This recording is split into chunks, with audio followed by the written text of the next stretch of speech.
The lights are off and away they go. Extremely loose. He's managed to hold on and they get He missed the complete that. He's crazy Other stuff. side, Freitas is on the grass on the infield for 4. He slides through. He tags Richard Eck.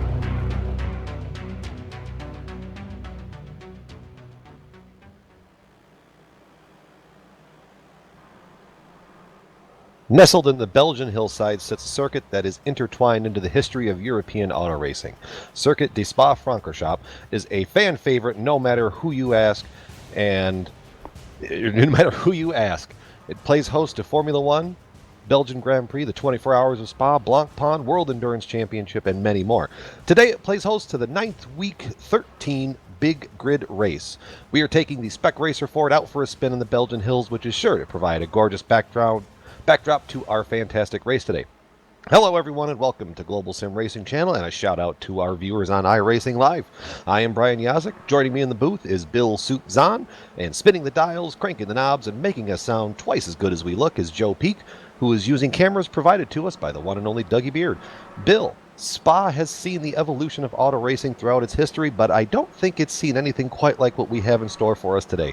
Tell us about that Spec Racer Ford and how it's going to handle the track today. Should be good today. It's always fun to visit Belgium and call a race here at Spa, especially when we have the cars out on the track that we have today. And of course, that's the Spec Racer Ford that we just talked about. Now to prep for the broadcast today, for breakfast I had some waffles and I cut them into shapes of diamonds, and I got a Stella chilling in the ice box, so that's good for later. Like I said, though, Spa is historic to say the least, and existing in one form or another since like 1920. My first experience with this place was in the mid-'60s when my dad took me to the movies to go see Grand Prix, where this track played a prominent role. Now, the modern configuration we'll see today is 7 kilometers, 4.3 miles for the metrically challenged, with 19 corners. That should encourage passing at several spots. But you won't see any passing early, as the race organizers have implemented a no-pass zone, meaning that after the standing start, overtaking moves are forbidden until after the Kemmel Straight on the first lap. But no worries, as there's plenty of time for drivers to get where they want to go, as this is a 45-minute timed race with open setups that allow for enough fuel to make this contest a non-stopper. I remember James Garner racing through the driving rainstorm when they filmed Grand Prix, and I don't think it's back in '65, and I don't think it stopped raining since. Now, if I look at the weather today, it's overcast, 67 degrees, with the track temperature is only 67 degrees Fahrenheit, so that should give a lot of grip to these little Spec Ford racers. But probably the best way to get an idea of what everybody has in store under these overcast skies is to take a video lap around, which we can do for you right now. All right, we've got Amjad Yaman in the GSRC SRF, so let's do a lap around Spa.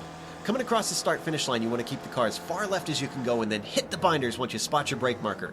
The most important thing about the infamous La Source hairpin is nailing that exit. The outside is paved, so you get a 1x at worst if you get on the power early. But come out of there with no speed or get on the power late, and your lap time will really suffer. Now, we plunge down the hill towards Eau Rouge. In the small underpowered Spec Racer, this will easily be flat out, but that doesn't take away how critical it is to get the line right through here. Just like La Source, navigating it properly will set you up with momentum on the long climb up the Kemmel Straight. And now that you've reached it, take a breather, sip your drink if you need, check your mirrors. You've got a lot of time to ponder what you did wrong and what you did right. The one thing that will keep you from totally relaxing is the draft, which will keep cars close all race long. And as we hit the braking zone for Lecombe, anyone who isn't fully past you will be looking to beat you to the first apex. Thankfully, since this is basically a large chicane, defending from the outside can be done. From there, it's just a matter of lining your car up for Malmedy and just giving a little lift to get the car through the corner. We're now at the highest point of the track, and it's all going to be literally downhill from here. Rivage is another spot where sneaky passes may happen, but the lift throttle oversteer of the SRF makes this a 180-degree right-hander, one that requires balancing the car with the gas. After that, it's a short sprint to the next left-hander, which is one more small lift, and then get your foot back to the floor. I always love this part of the track because if you look across over the trees, you can see the rest of the circuit in the valley below you. But there's no time for sightseeing because you've got to get your turn in perfect for Pouhon or suffer the consequences. This double apexer catches out even the best drivers from time to time with its difficulty. It's quick, it's downhill, and it's dangerous. If you got it right, you got to send the car to the left to set up for Vanies. Just like Lecombe, this is something of a large, quick chicane. A clever driver with a good run can occasionally pull off a pass into this S-bend. Once more, there's no time to relax because the line from Fagnes takes us directly into Stavolo. It's important to get the first part of the corner right because once again, you shouldn't lift for a long time afterwards. The second part of the corner can be tricky, but if you hit the line right, it's flat out. Now, because this part is so fast, we find ourselves with another section where draft battles start to erupt. But instead of a heavy braking zone, it leads into the fearsome Blanchimont. In a faster car, you'd ease off the gas, but with a spec racer, the right line will be flat-footed. Despite not having to lift, it's still single file, so getting side by side will cost both drivers time. Honestly, the wiser move may be to sit behind the car in front and then set yourself up for a pass into the bus stop. Get the car to the left, throw out the anchor, and slam it down through the gearbox. Watch out for these large red sausage curves at both apexes though. They'll knock the car all out of sorts and traction will be very important out of this chicane. Hopefully, you got it right so that your opponent can't have a go at you into La Source. But regardless, as you approach the line, you finish the lap around Spa.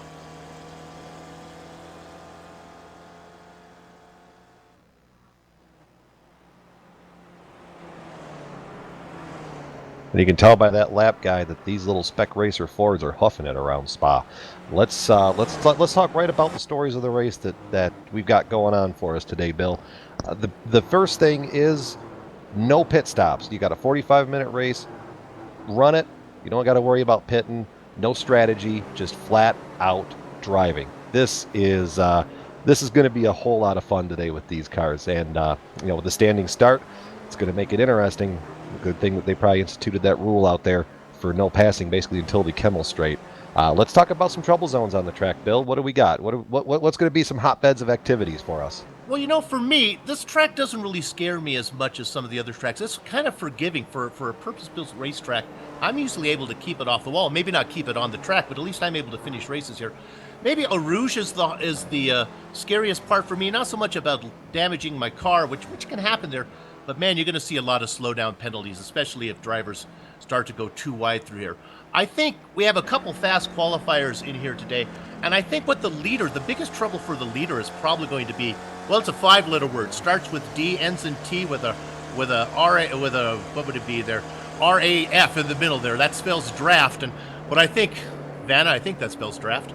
And I think draft is really going to be a pain in the aft of most of these cars today. This is going to look less like a road race and probably more like a Talladega race, with maybe this thing being decided as they come down to the chicane on the last lap.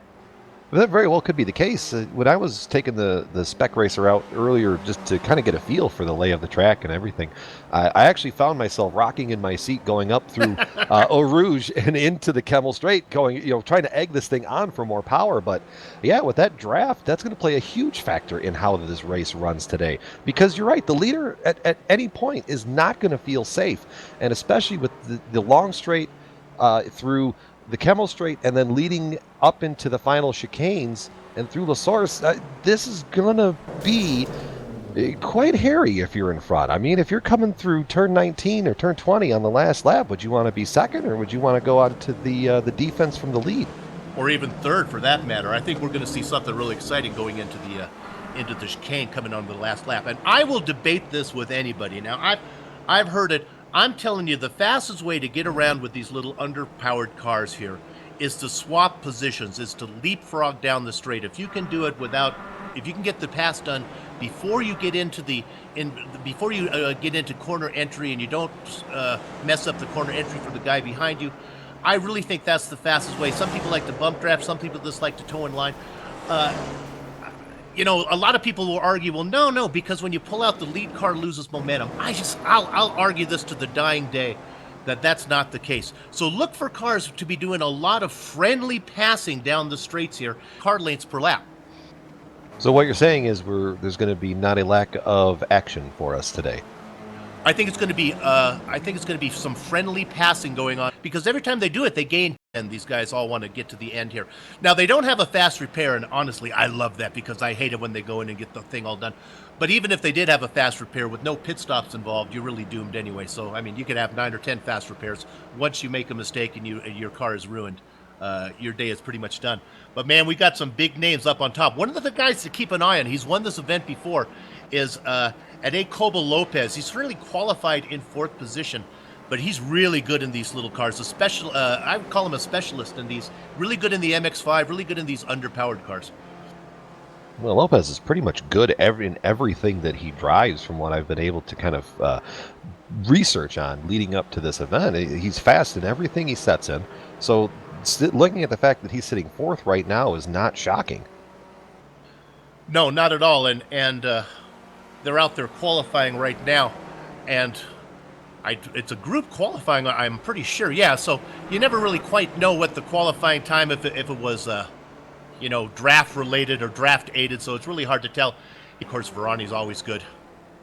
Yeah, and let's take a moment here to tell all the viewers the real reason behind, or the special significance behind this race today. This is a charity event race. It's designated as the Race for Lolo. Lolo is a child that was diagnosed with a brain hemorrhage at 2.5 years old. Doctors said that he would not live to make it 3. He is now 6 years old and receiving daily rehab sessions, and he's made amazing progress from the research that I've been able to find. So all these racers have the option to donate funds to the event, and so as of right now, they've raised approximately $900 for Lolo, and what that is, that covers about 36 hours of therapy. So this is really everybody from around the sim racing world coming together for a great cause, and it kind of touches me a little bit.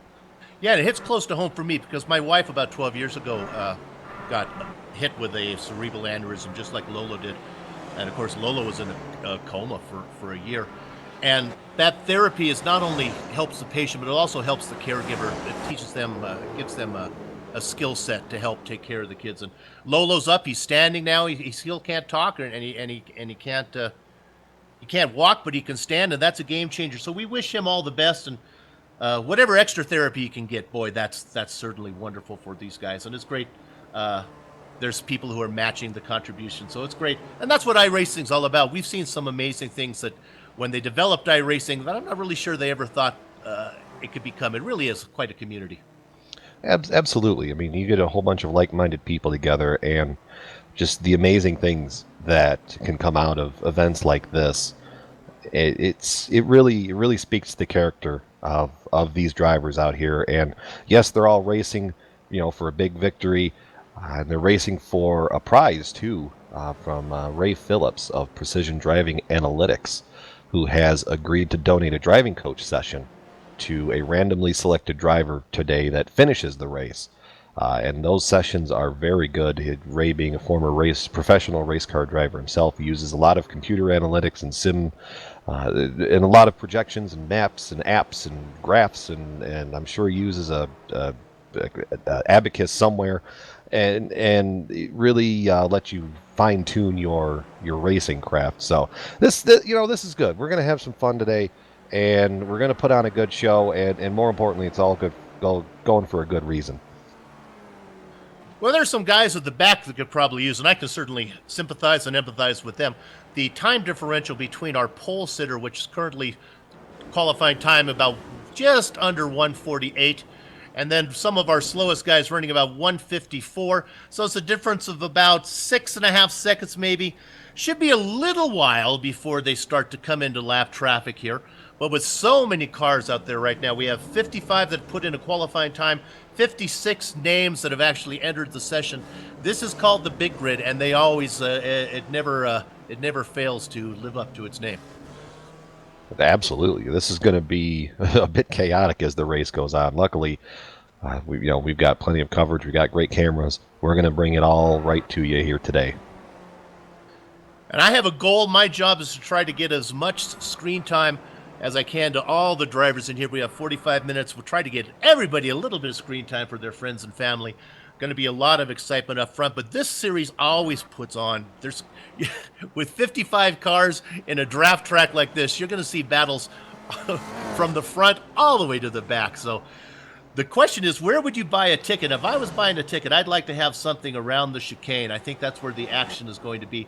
And then down into Lacombe, down into 7, 8, and 9 should be exciting as well. Yeah, I'm kind of with you. If I was going to have a ticket, I would probably want that final chicane. Or, maybe it's just the motorhead in me. as these guys come screaming up through Eau Rouge. I don't know if they actually scream in this car. It's more kind of a whine. These little, like you said, you actually want to almost like move your arms to see if you can get it to go a little faster. But they are fun. They're really streamlined, but because they're so underpowered, the draft becomes really, really huge here. So we'll see how they behave. And they put out some videos to remind guys about they're serious about this no passing zone, and they will disqualify you. The guys watching, if a guy misses a shift, you can go around him. Otherwise, they want you holding your position until they get down into 7, 8, and 9. Yeah, that's going to be heavily. I was watching some of those videos too, and that's kind of a good reminder to these guys, because we can all be civil in qualifying and practice, but as soon as that race starts and the green lights come out, I often joke about it, the red mist of war oversets these drivers, and all of a sudden the guy that you were just buddy with in qualifying or practice or leading up to this, now all of a sudden he's an enemy, and you must attack. So that first lap, plus that's going to prevent us from having a mishap much similar to the, was that 1996? 1990, yeah, I think it was 96, the Belgian Formula One Grand Prix, where it was 98, my director has corrected me, 1998, where they came off of La Source and about 3/4 of the field wrecked. Yeah, I remember that race. It was thin after that. Not quite as thin as the Indy Grand Prix they had. It might have been that same year where they had actually 6 cars. That's my favorite Grand Prix of all time, where there was a tire issue.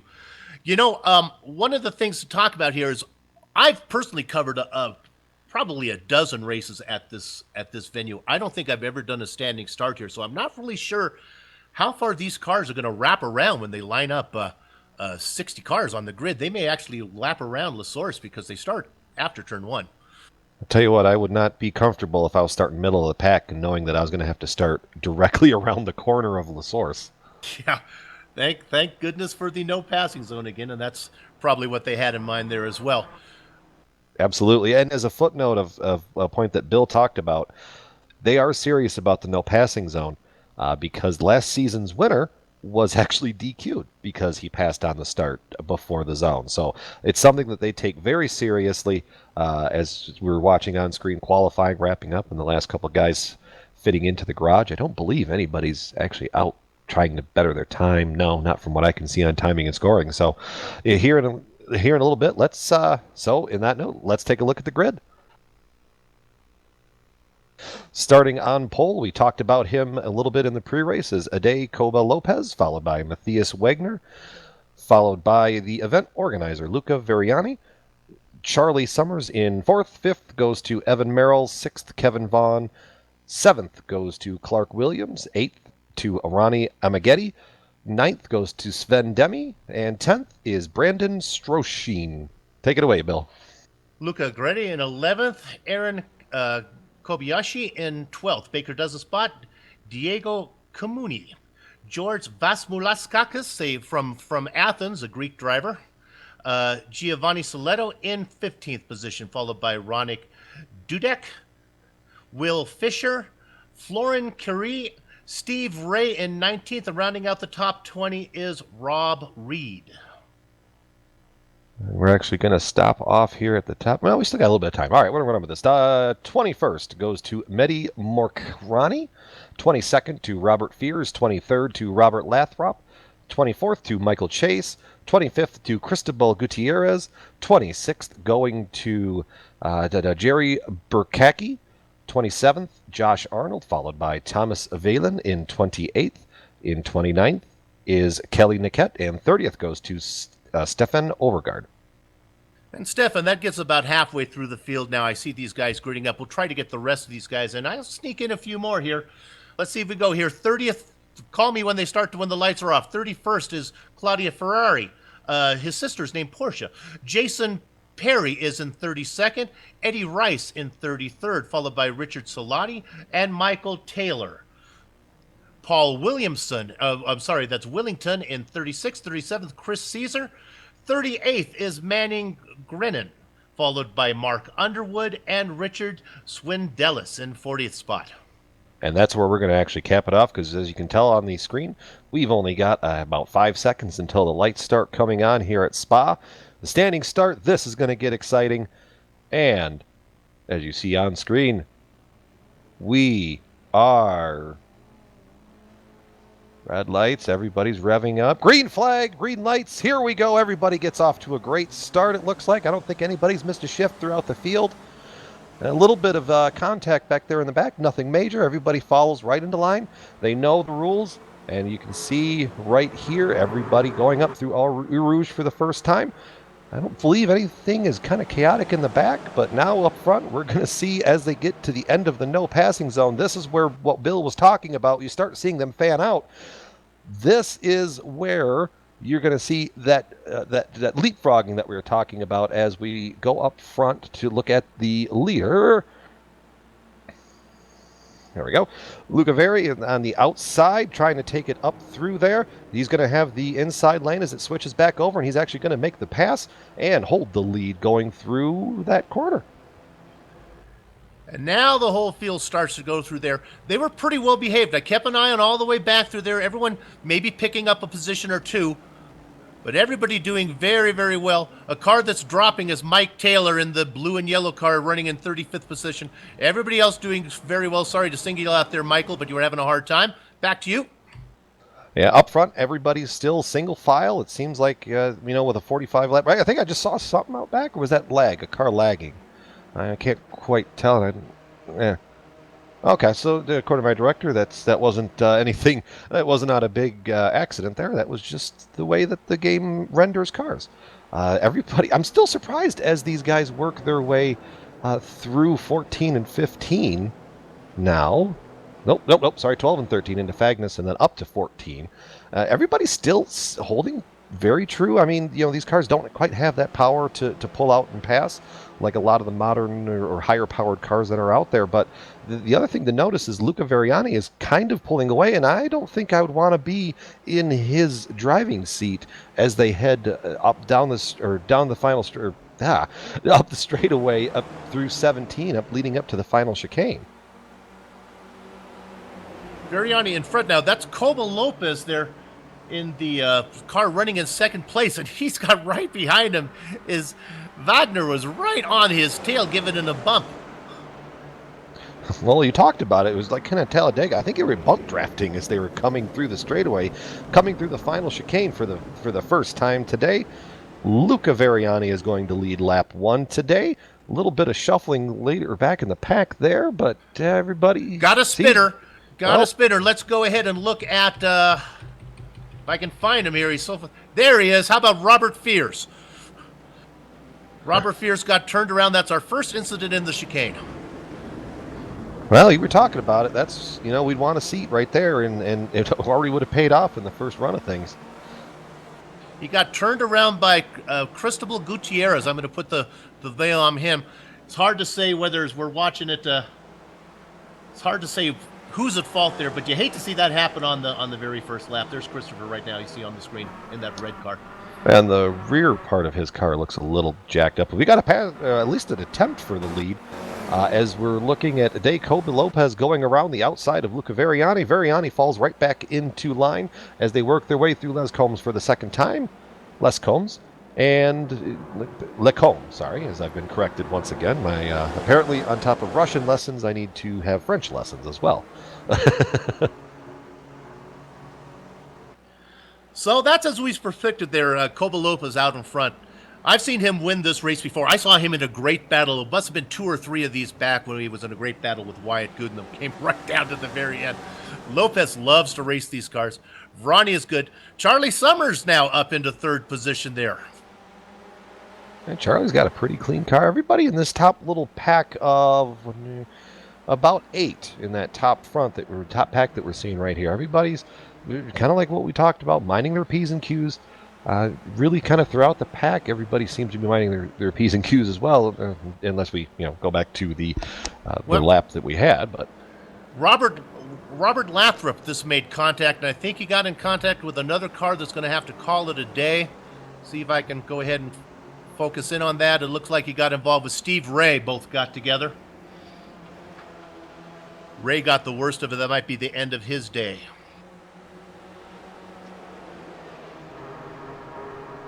Very well. Let's see if we can find something else going on throughout the field. Everybody, we're having a little bit of a trading paints issue, so if you're wondering why we're seeing the white cars, nothing to worry about. We'll get that straightened away. But as we're watching, Luca Veri has made a pass for the lead. That was surprising. I kind of wasn't expecting him to make the move right through there. Luca made the move on a day coming through, but a day is going to make the move back up to the outside. Let's see how this works through this corner. Takes it the unconventional way through the outside of 18 and then through 19. That was a power move from Lopez right there. That And what we have, Brian, is we have about a 1, 2, 3, 4, 5, 6, 7, about an 8-car train now is beginning to pull away. Maybe I can drop back to the caboose of the train right now. Clark Williams running in 8th spot. And if just ahead of him, these guys are all still within striking distance and all really contenders to win the race. Sven Demi up there, or Demel, sorry, up in 7th position. Kevin Vaughn is a race driver we've seen in another series. I believe it was the DIY series, the do-it-yourself series, where he was very good, running in 6th position. Wagner in 5th. 4th is Morel, Summers in 3rd, and then back up to your top 2. As we have a pass for the lead. I was just going to say, we do have a pass for the lead. Luca Veriani's going back around the outside, but he has help. They, in restrictor plate terms, they have hung Lopez out to dry, and now we've got a three-way battle for the lead as Summers goes to make the inside. He said, I'm tired of sitting in the popcorn position. Summers out front. That was a great maneuver. And we've got problems back there with Veriani. Veriani goes through a spin, and he's into the fence. That's Vaughn got caught into it, and Wagner got caught into it as well. 3 cars out of that top 8. Hard contact for all 3 of those drivers. We're going to watch this on the replay. I honestly, I only caught the back half of it, but I couldn't quite see what set that up. I mean, here we're watching Summers make the move to the inside. He gets through there just fine. Was there contact between Lopez and Veriani? No, I was going to slow it down. No, I think... No. Who was that sitting back there in 4th at that moment? That's who got into... Bill, did you catch the name on that?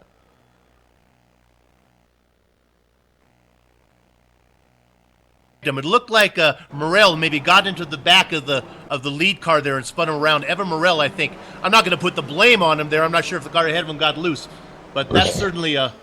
was the issue. So 3 of those of the top 8 train cars there are gone now. Man, we saw some cars sitting sideways and backwards on the track as they went through there. I didn't quite catch any of what happened through there, but let's see. Yeah, but if you look on the front of Merrill's machine, there is a little bit of damage where he got into the back of Veriani, and now what that's done is that's split this up. So now Lopez is trailing Summers, and Summers actually has a gap of a lead of about 0.7 of a second. That's not quite something I thought I would say today. Yeah, that's a nice gap, but friends and fans of Charlie Summer don't get too happy about that, because here comes Koba right now, and he's already closed it in, and these guys are going to gobble him up. Summers got loose coming out of the final part of the chicane there, and that's going to exactly what you talked about, Bill. Lopez making the move to the inside. He is going to have the preferred line going through LaSource again, and he will, without any objection, I believe, will compete the pass right there. Summers might be going for an over-under as Lopez gets loose out of that corner. He has a moment coming out of the other end of LaSource, which now we've got more problems in the back. Who was that? That was Demi and Merrill, I believe, got together. Merrill now has a lot more damage on the rear of that Spec Racer 4. The whole rear spoiler is jacked up on it. Yeah, Merrill ended up very wide, and getting to the back of him was Demel. He got him and gave him a little punt to the left there, and Merrill's got damage all around the car. We have it on replay right now. Yep, we're going to check this out on the replay. And I think, did he just get loose through there? I think he missed a shift. That's what that looked like to me. Yeah, I would agree with you. That he was so slow coming off there. That felt like that. Now, to get back up to the front, if I'm Charlie Summer right now, he's back out in front of Lopez. I'm not sure if that's where you want to be unless you can swap positions back and forth like I talked about, leapfrog to get a little distance.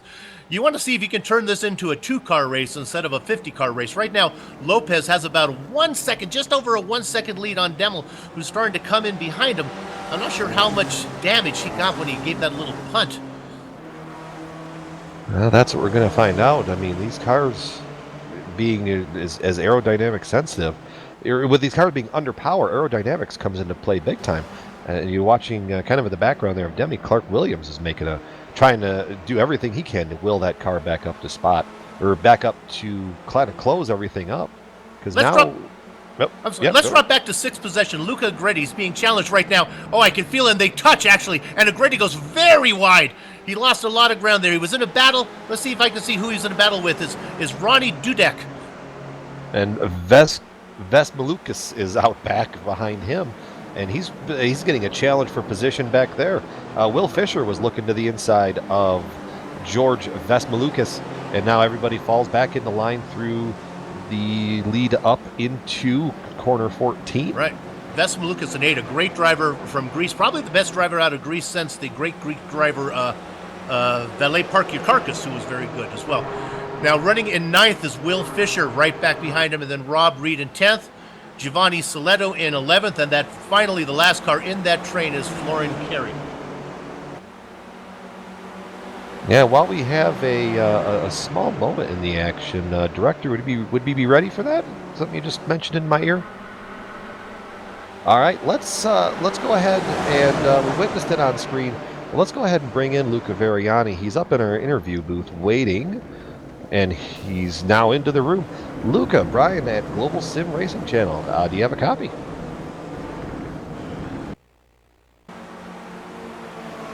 And while we were watching that, you probably saw on screen there Giovanni Soletto just turned left into the wall. I kind of saw that off the corner of my eye. Let's see what happened. Did he get I'm loose? not sure if he was actually hit. Now, the car behind him is Florin Carey. I'm not sure if he was actually hit. That looked like a hardware issue. Yeah, that definitely looks like a hardware issue. Under braking, the car just took a hard left. We've got Luca here again. Luca, Brian at Global Sim Racing Channel. Do you have a copy?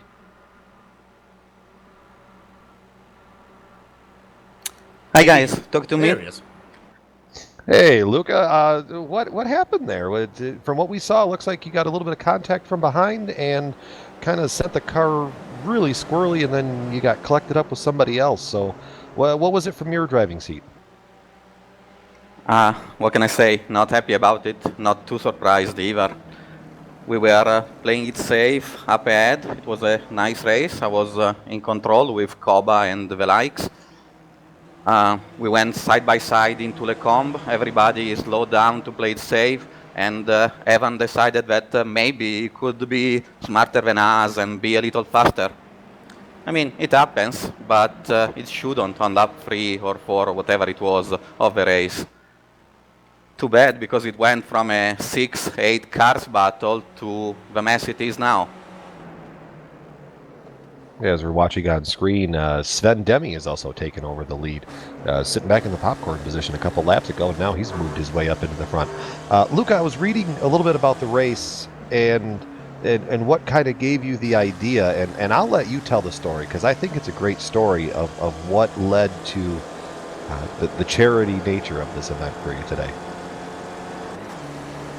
Yeah, I don't know what you talked about so far, but the race for Lolo idea actually came from my daughter. So she is 11 years old now.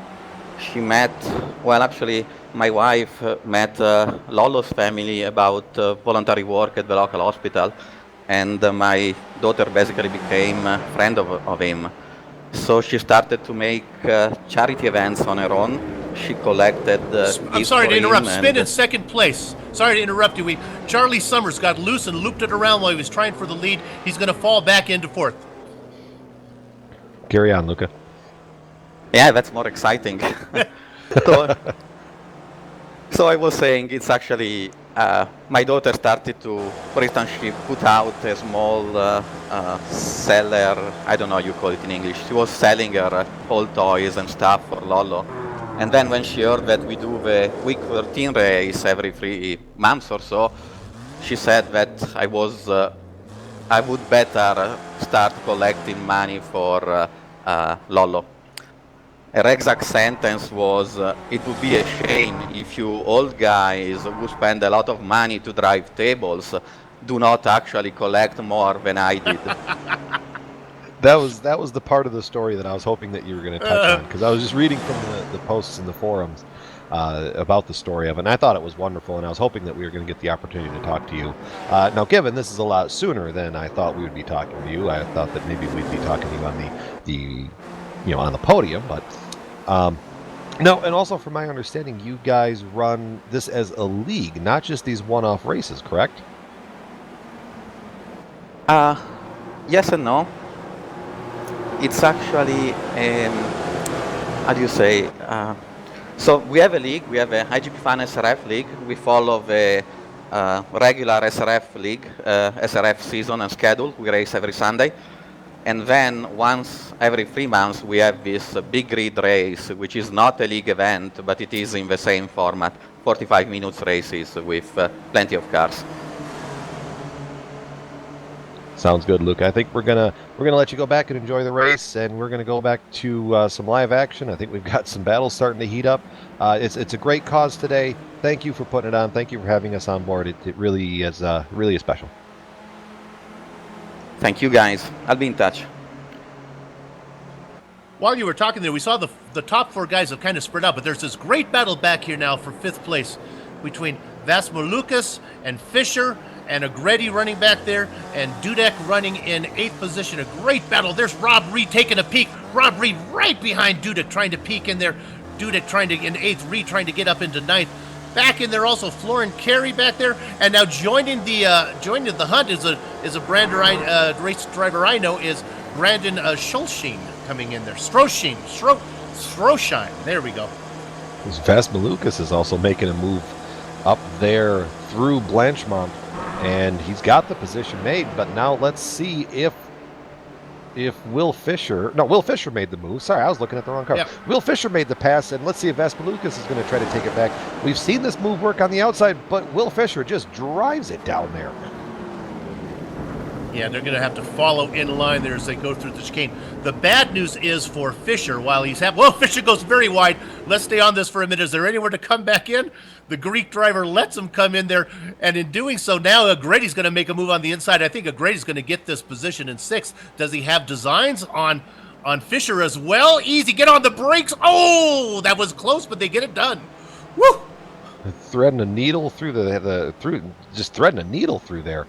Also, a note was handed to me. We talked about Giovanni Stiletto having that moment, and basically what happened was his computer had a freeze up or a seizure, and he just hung the wheel left, hoping to not collect anybody else up in his hardware failures. They're going 3 wide behind them. Who is that battle? Is that Rob Reed in the middle? Let's see here. We've got 2 packs of drafting cars. You got 4 cars along the bottom. 2 by 2. They got to get this sorted out here. Someone's going to end up in a world of hurt into the tire barriers as you're watching. The guy making the move on the outside, and he gets tagged. Fischer gets tagged. The guy making the move, Fischer, has he room? Now he's going to come across. Big contact, big problems. Everybody's wrecked up there. Dudek, you could see it coming. That Fischer had to come back onto the track, and there was nowhere to go because Dudek was there, and then they all gathered each other up. Yeah, everybody pretty much hit everybody through there. That's what, that corner seems to just be a hotbed of activity. Maybe we should have bought our tickets up there, Bill. Well, there were 8 cars going in there, and it all started. Fischer got a little loose. I think 1 car came out of it. So, yeah, Fischer gets loose, goes through the grass to try to avoid it. And then the other cars were checking up. Everybody reacts. And that's when you start seeing everybody else kind of wadded up through there. So, with all of the events happening, let's, with about 9 laps to go, as you're seeing everybody kind of move through there. Who gained the most positions? Was that Ferrari who gained up? No, that was Storsheen.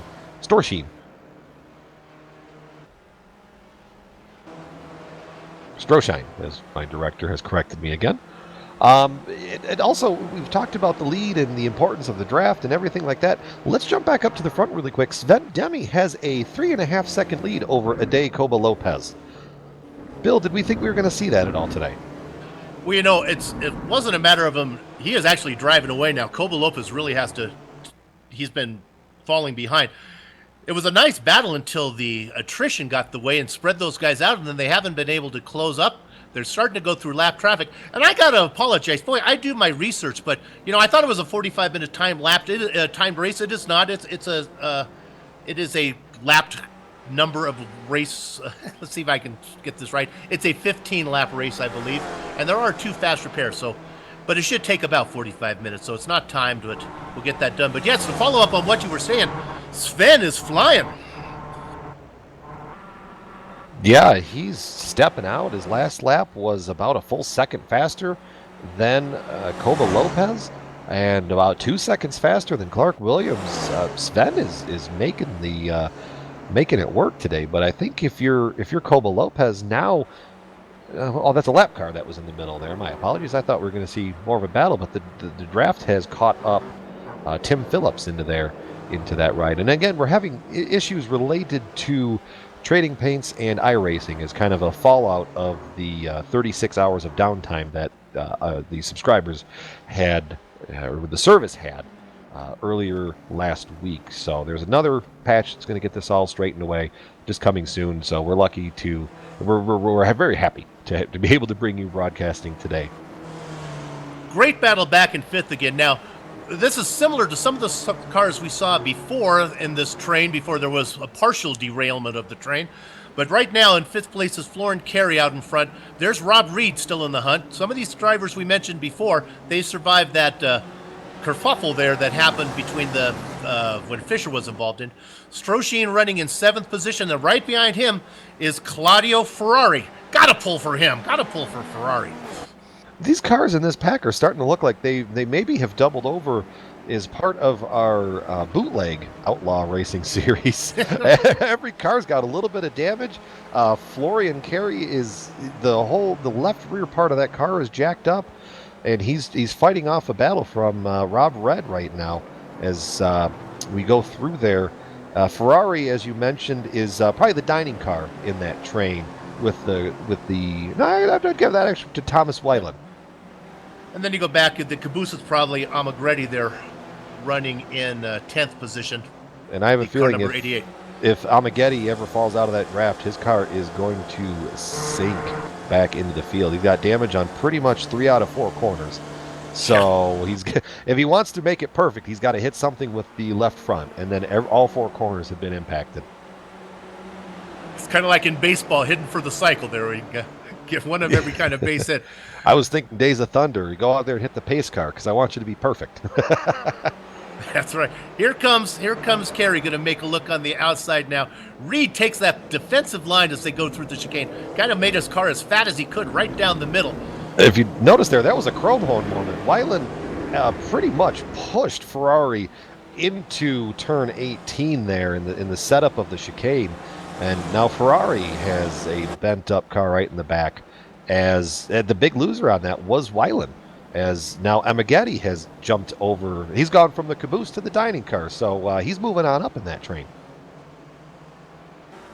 It's about 2 seconds ahead of them, the 4th place to Dudek, running in 4th. Then it's a long way up to 3rd position. It's 19 seconds Clark Williams has back to Dudek in 4th position.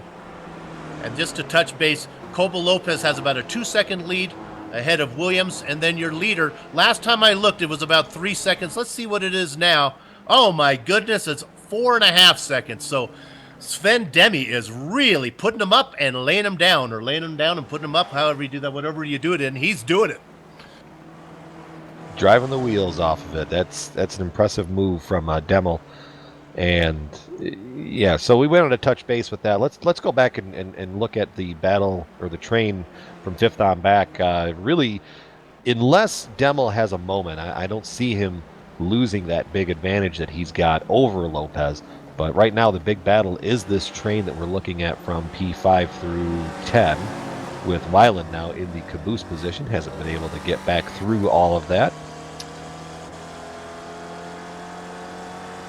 Yeah, no, Demel's out there racing to the rhythm of the road, I like to call it. Now, back in 12th, as we're on this battle right now, we're looking back off of Kerry back to, or actually, what are we looking? Back of Kerry back to Stroshine right there, Stroshine.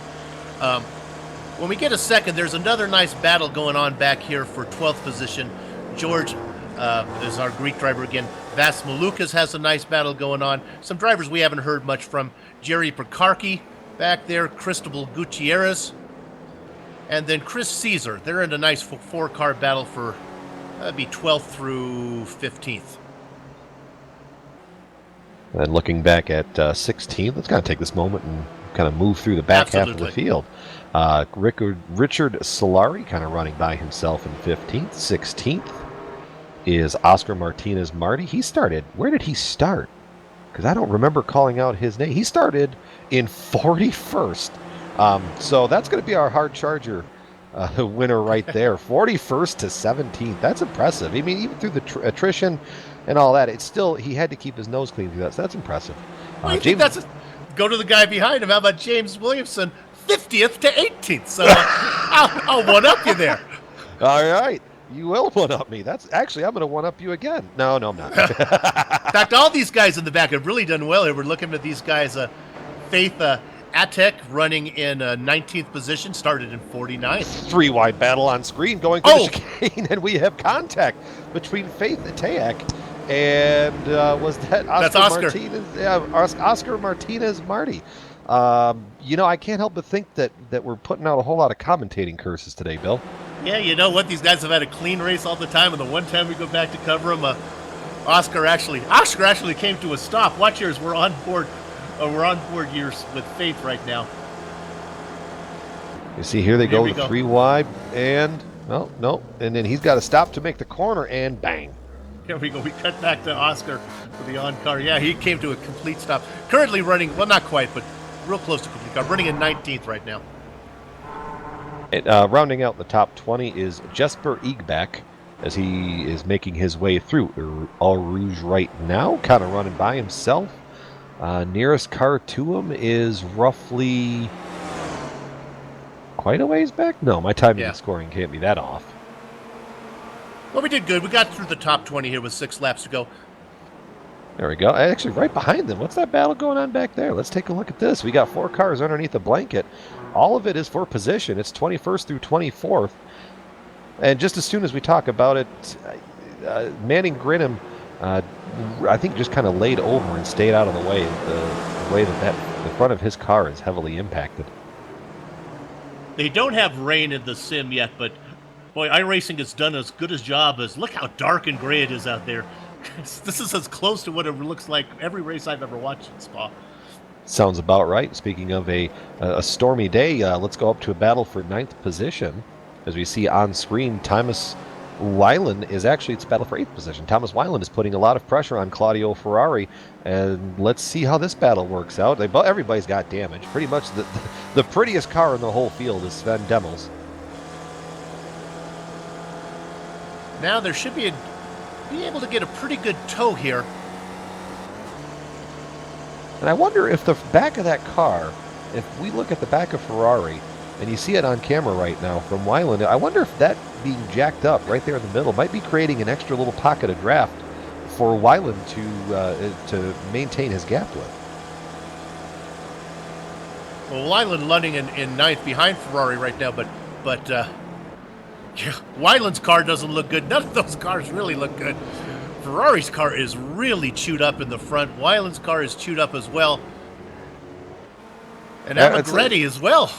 I told you, the prettiest car is the leader, who we can stay looking on screen, but Demel has actually opened up just shy of a 7-second lead over Ade Coba Lopez for those following along at home.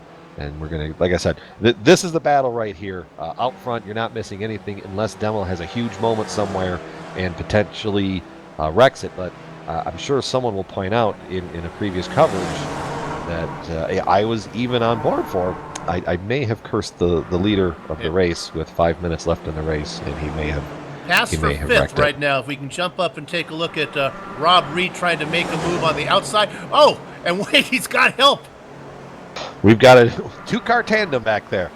as Florian Kari falls in line to take the. He's got who do you have tucked up? Stroshine was tucked up right behind him, practically pushing him down that straightaway. I guess two of these motors paired up is better than one, and we've seen it a couple times today, with the underpoweredness of the cars. Yeah, Rob went down had the head of those two cars, started the straightaway, and by the time it was over, they blew by him. Now, that's a lesson learned. He may not want it with 5 laps to go. Maybe he'd like to be behind a few cars there.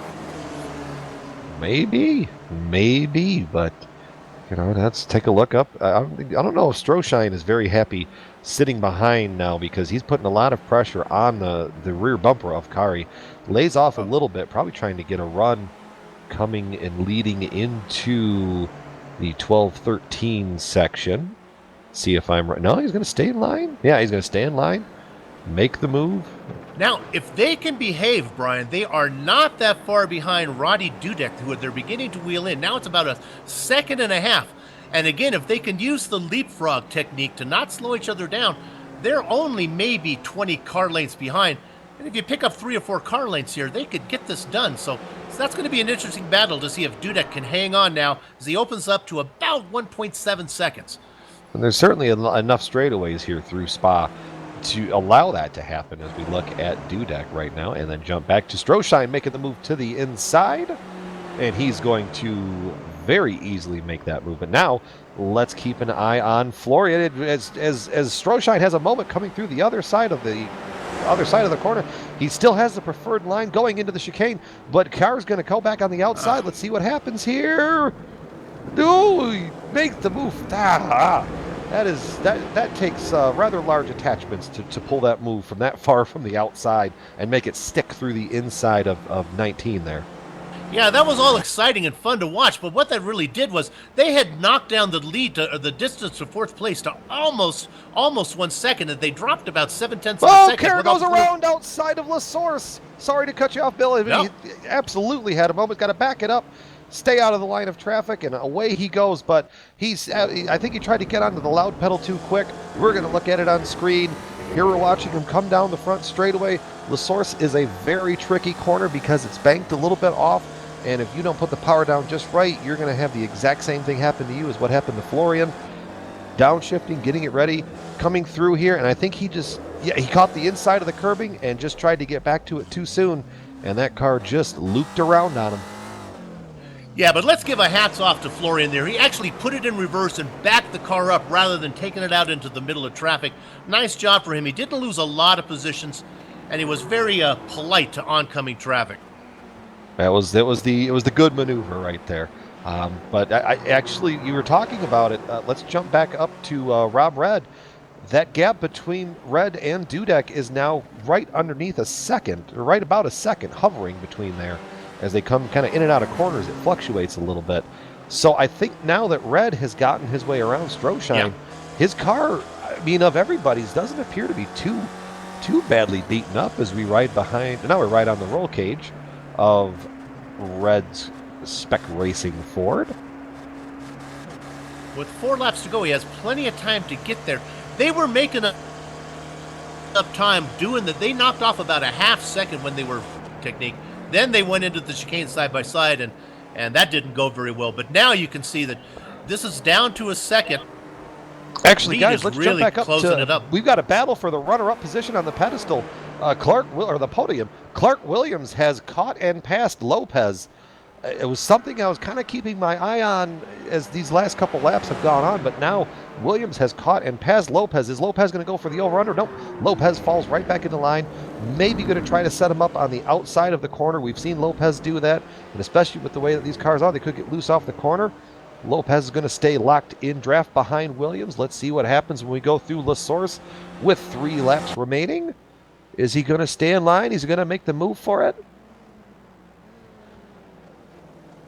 No, he's going to stay back in there. Okay, he's maybe going to try to send him up on the other side of Eau Rouge, as Coba Lopez is following behind Williams. Yeah, Coba, I went back to rewind to see what was happening, and he was ran down. I mean, it wasn't a mistake.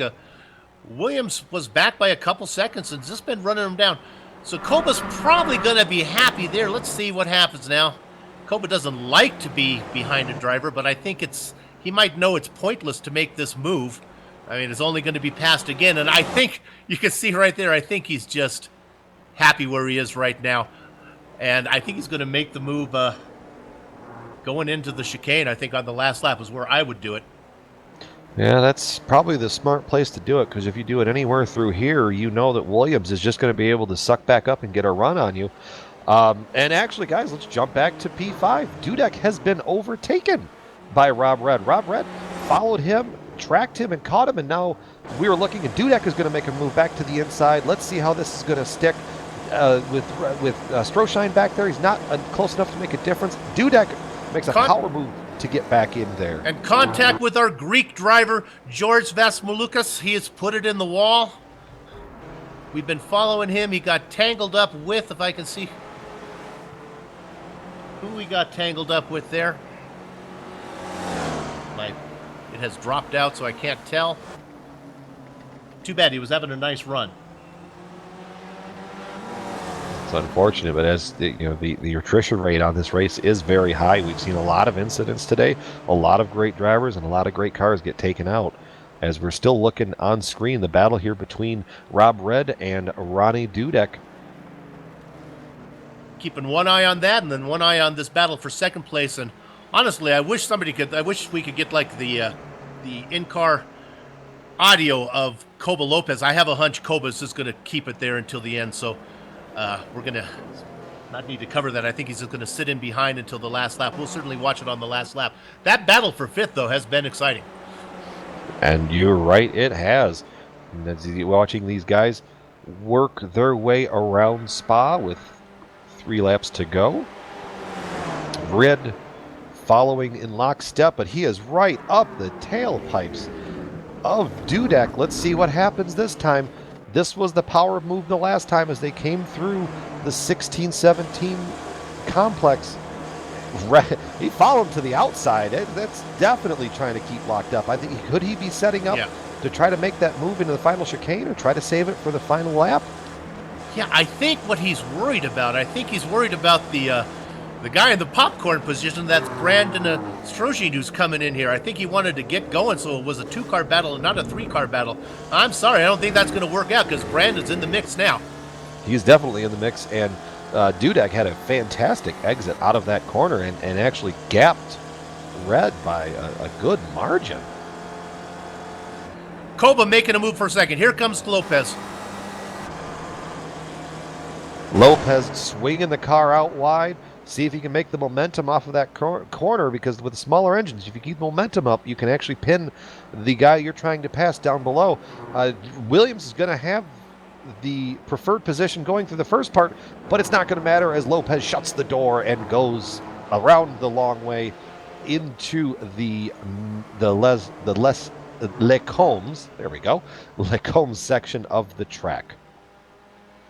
I wonder if Williams almost wanted that to happen. It was kind of felt like, I'd really rather be behind you. We'll see now if Lopez pulls away. I'm sure he won't pull away. These guys are too closely matched.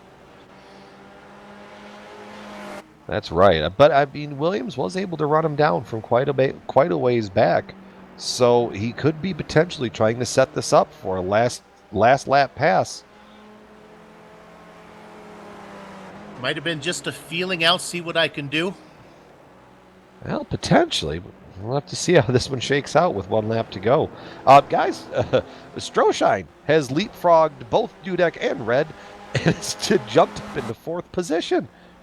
I wasn't paying attention to the pass, but all of a sudden, you were talking about Stroshine being a factor. Well, now he is a factor because he's been able to leapfrog the 2 guys ahead of him and start to eke out a very small gap. We got to teach these guys to stagger their passes so we can cover all the action here. Yeah. Speaking of making a maneuver, Clark Williams is making a move for 2nd place again. Preferred lane through there, and he's going to clear Koba Lopez through that part of the corner as they work their way through Blanchimont, heading up into the chicane. Is Lopez going to fall in line, or is he going to try to make the move to the inside? And he's going to fall in line as we come around through the chicane for the second to final time. Demel has already taken the white flag and is well ahead of this. So this is going to be probably our first battle. In the way that everything is gapped out on track, we're probably going to be able to cover everything as this race winds down to its conclusion over the next just shy of 3 minutes. Put that pass by Williams on Lopez in your memory banks there, because I think we're going to see the exact same thing and mirrored by Lopez. I think he's going to sit behind him and make that move exactly like Williams just did it on him. You might be right, Bill, because here they come up through Eau Rouge for the final time. Williams holding a small gap of about 3 car lengths back to Coba Lopez, but now Coba Lopez is going to get a run through there, and I think Williams may have gotten out of that corner wrong, because Lopez swings it to the high side of the car, and now they're battling side by side as they make their final run up through the Kemmel Straight. Let's see what happens. Is Lopez going to... Yeah, Lopez pulls away or pulls in line, but Williams falls in, trying to make a maneuver back, or there's contact. I think he shoved Lopez a little bit. Lopez was able to straighten it back out, and they worked their way through the Malmedy section up to Rivage. Coba, you got to give that spot back here pretty soon. I don't like the position that he's in right now. I think Williams is happy where he is. I mean, he could have let him by, because now as they get that long run through the 16 and 17 complex up to the final chicane, that's where I think that final maneuver is going to come. Either that or they're both going to pile up into each other into the chicane, and Rob Red is going to end up on the podium. Yeah, it could happen. Let's take a... Our leader working our way through 14 here, or 15 now and 16. Fogny's corners. And let's stick with this for the split second. He's got a big enough gap that we should be able to jump back if there's a moment between Coba Lopez and Clark Williams. What else is there to say about Sven Demel's race? That car is spotless.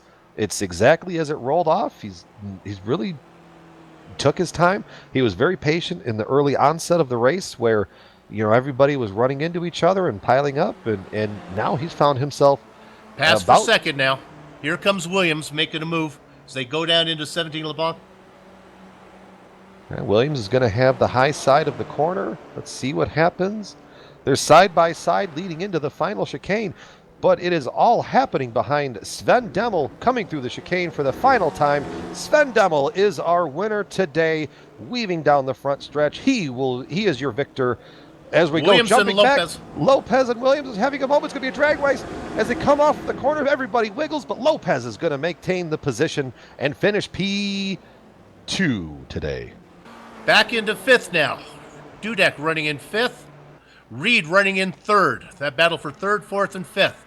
This is the final step of the podium. Let's see how Red takes a very defensive line through that corner, and he's going to make it through the final chicane. Is Stroschein going to make a dive bomb?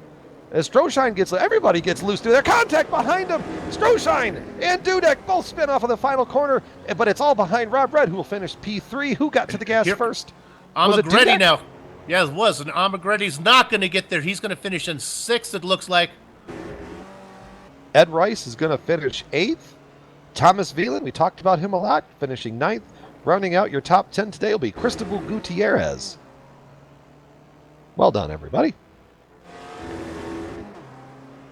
And Chris Caesar. I think actually Chris Caesar's coming across in 10th there. I think that's your top 10.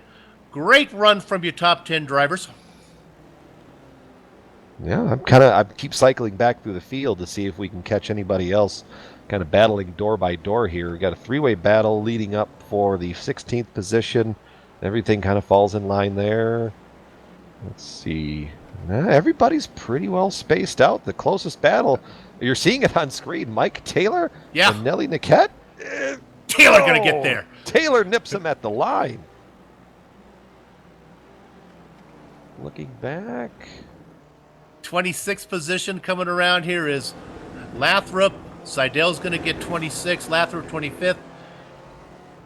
27th to Nagel. Yep. Really, that might be the closest one that we're going to see here. Kobayashi gets 29th.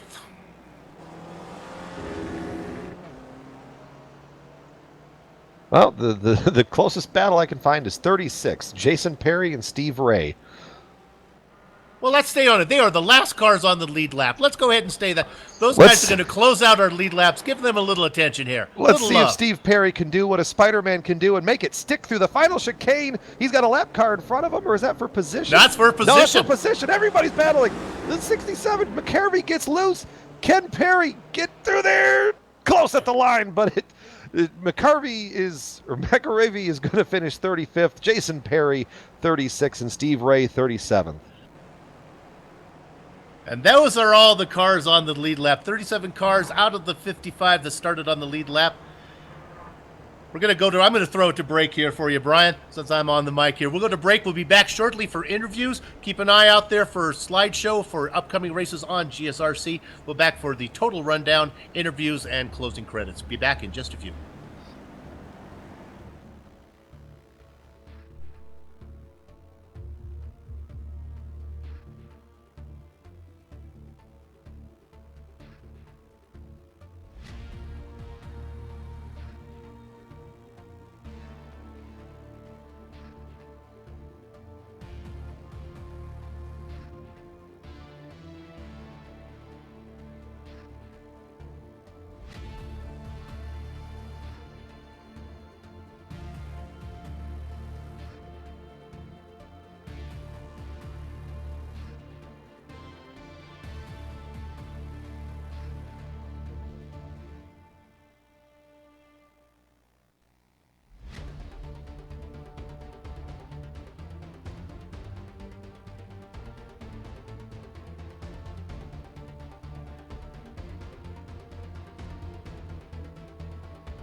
Wow, that was a fun race today. All for a great cause, like we talked about. Sven Demmel is going to take away the checkered flag, and he's going to get to kiss the trophy girl and take home the big trophy at the end of this too. So let's go a full field rundown. Sven Demmel is your winner, followed by Koba Lopez on the second rung of the podium, followed by Clark Williams in third. Fourth place went to Rob Reed. Fifth to Ronnie Dudek. Sixth to Brandon Stroshine. Seventh is Ronnie Amaghetti. Eighth went to Ed Rice. Ninth went to Thomas Whelan. And 10th, Cristobal Gutierrez. Bill. In 11, it's Chris Hale, Caesar. Ricardo Solari in a 12th position. The Baker's dozen spot goes to Jerry Burkarki. Faith Atek. I wonder if Faith, I'm not going to assume, but I'm going to maybe as Faith is a female. I hope it is. Claudio Ferrari in 15th position. James Williamson in 16th, followed by Charlie Summers. Behind Charlie is Jesper Egbach in 18th. 19th goes to Oscar Martinez Marti. And finally, in the 20th position, rounding out the top 20, is the driver hailing from Athens, George Vaskimalakis. The 21st went to Robert Fears. 22nd to Kenny Sabarsi. 23rd to Mike Taylor, followed by Kelly Niquette in 24th. Rounding out your top 25 is Manny Grinnan. In 26th goes to Robert Lathrop. 27th, Tim Seidel. 28th, Dennis Neagle. 29th, Aaron Kobayashi. 30th goes to Ralph Kemmerer. Bill. And it's not Faith, I apologize. It's Fatih, F-A-T-I-H. I apologize for that. I don't think that is a female. But I'm hoping we get a female in here named Faith one day. You got to have faith. Michael Case in 31st position. Is that where I am now? 31st, 30 seconds? I'm such a professional. David Streeter. Mark Underwood in the 33rd spot. Don Brooks in 34th, followed by Gerald McCarvey. We saw him in an incident. Jason Perry in 26th position. Steve Ray rounds out the 37th position and the last car on the lead lap. Florian Carey in 39th. 38th, 40th to Edward Doherty. And rounding out the top 40 is Tim Phillips. Brian? Not done yet. 41st goes to Jos Smets. 42nd, Richard Swindellis. 43rd to Paul Wallington. 44th to Jose Carlos Campodonico. 45th to Mehdi Mokrani. And 46th to Luca Leonetta Agretti. 47th, Will Fisher. 48th, Stefan Overgaard. 49th, Evan Merrill. 50th, Giovanni Siletto. Bill, finish us off. 51st position there, Matthias Wagner. Luca Verani in 52nd. Of course, we had an interview with him. Kevin Vaughn, unfortunate performance, 53rd for him. These guys all mini laps down. Diego Cumani, Josh Arnold, and then rounding out in the last position, 15 laps back. Not sure if he even entered the race there, Andrew McDermott. But I think, Brian, you're going to get a chance to interview the winner today. I think we have Sven Demmel into our broadcast, into our interview booth. Absolutely, just out there celebrating. We watched as we were on break. He was trying to get that spec racer to cut a donut, but I don't think it had enough power. Sven, congratulations on the big victory today. Tell us how you got to the top step of the podium. Thanks. It was mostly because the rest of the top drivers all crashed, apart from Koba and Clark. There was not much to do after that. Pretty disappointing, actually. I mean, I'm happy I won, but I was expecting a race to the last lap and got to drive by myself for most of it. Yeah, we were noticing that you were gapping Koba Lopez. I don't know if was he caught up in any of the wrecks? And because your car looks absolutely spotless from what I could tell. Yeah, I was pretty lucky to not get caught up into anything. And when Charlie spun behind me in the bus stop, I don't know, maybe Koba touched him, but I was pretty confident in my pace. And when I saw him, when I saw the gap increase 10th by 10th, and I knew I had us in the back and just just try to not make any stupid mistake. Did the lower track temperature and the cloudy kind of overcast and cool track, from what we could tell, was pretty grippy, and these spec racers, is my apologies there, seemed to be able to be really stuck. I mean, how we were watching it in the broadcast, but how effective was that draft as well? Oh, the draft was immense. That's why I thought would be coming down to the last lap thing, because no one would be able to break it. But yeah, the incidents changed that. There was so much grip and the weather, like you said, and it was really fun, but to drive, but yeah, a bit disappointing. Well, sounds good. Before we let you go back and keep celebrating, Sven, any final shout-outs or congratulations or thanks that you want to take this opportunity to use? Yeah, shout out to my teammates, the Devils, Charlie, Florian, and especially Evan, who I practice with a lot. Like we talk about the lines to take and the setup and everything. Practice the drafting and driving close together, and that really helped, I think. Sounds good. We're gonna let you go on with your evening now. It was a great race. Congratulations once again. Shout out to Sven Demmel. And now I'm going to send off to Bill, who has caught up with James Williamson. Bill.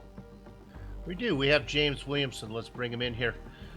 James Williamson, who started in 50th spot, got up to 16th. I'd like to give him the Hard Charger Award, but his row mate, Fatih Atek, started in 49th and got up to 14th, so I think that's one better. James, nice charge through the field. How was it early on? Madness, that's all I'm saying about that. It was just cars that were 3 wide and they came straight even after 3 or 4 laps. It was just crazy. Now, you started in 50th. Did you behave yourself and not pass anybody? You didn't break any rules to make up ground on that first lap, did you? Because we've seen drivers disqualified for that. Don't think did. Had to brake because there was a huge wreck on the start, but no, I don't think anything too major happened. Good. If you had to make a pass, I'm going to give you, because we were talking about it during the race.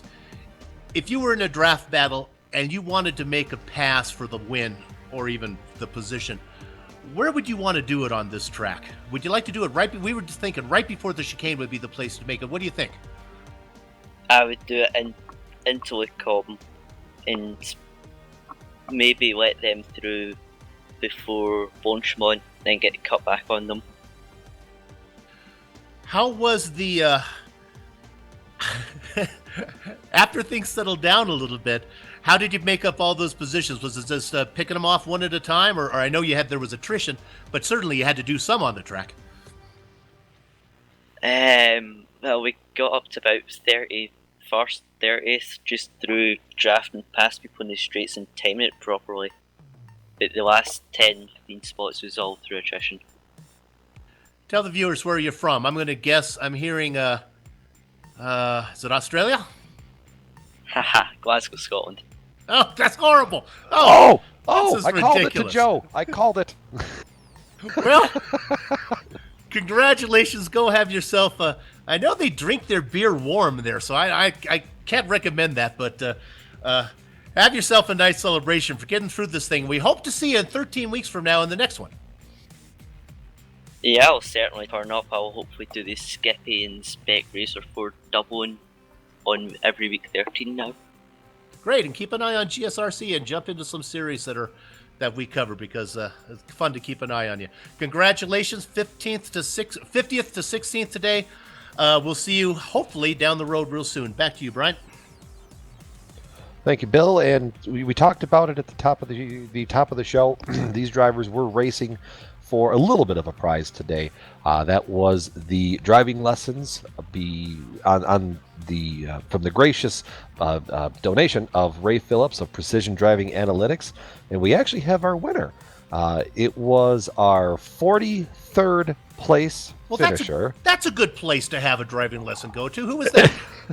Paul Wallington is the winner of that session. I don't think I caught the estimated what the actual value of that was, but I know, judging by what I was able to find on it about what it goes into and what he covers, that's a fantastic opportunity for him. That's fan. And then on the other news, Luca kind of confirmed with me the final total that was raised for Lolo was $1,200. Oh my! That's just wonderful. And we wish Lolo all the best. Absolutely, that's a great story, and I'm glad that Luca talked about that it was his daughter's idea. If everybody's going to sit around and race tables. Race tables. What a great line. Oh, I'm glad that he mentioned that. But Bill, what we saw today, it was a fantastic race. Any kind of final thoughts that you want to share with our viewers today before we head for home? Now, real quickly, I think what makes this race special is that it only happens every 13 and we cover it. It's always exciting. We've seen some great racing and I know that our winner was a little disappointed that it wasn't quite as exciting, but whenever you can distance yourself from Cobo Lopez, Sven, give yourself a pat on the back, man. That was a great race from you, and we're going to keep an eye on you because we don't know much about you. So we hope to see you back here on GSRC real quick soon. Brian? That's absolutely correct. Let's send her to the house here. Once again, thank you to our sponsor of the event, Ray Phillips of Precision Driving Analytics. Thank you to our organizer, Luca Veriani. Thank you to the software and the hardware that we use for our broadcasts, and all of that is listed on the screen. Thanks to the team today, myself, Bill, Joe, and Dougie. If you want to find more about GSRC, you can find it at www.globalsimracingchannel.com, along with archived races and upcoming broadcasts. We are also on Twitter at GSR Channel. And on January 1st, we will be transitioning to at GSRC Broadcasting. You'll also find us at Facebook at facebook.com/Global Sim Racing Channel. A special thank you to Eric Ekholm and Casey Lalonde, who both provided music for our broadcast. Their music can be found in the locations on the screen as well. We also have some upcoming races and of other series on the screen. Check those out and mark them down on your calendar. Until next time, race clean, race hard, and I'll see you on the track.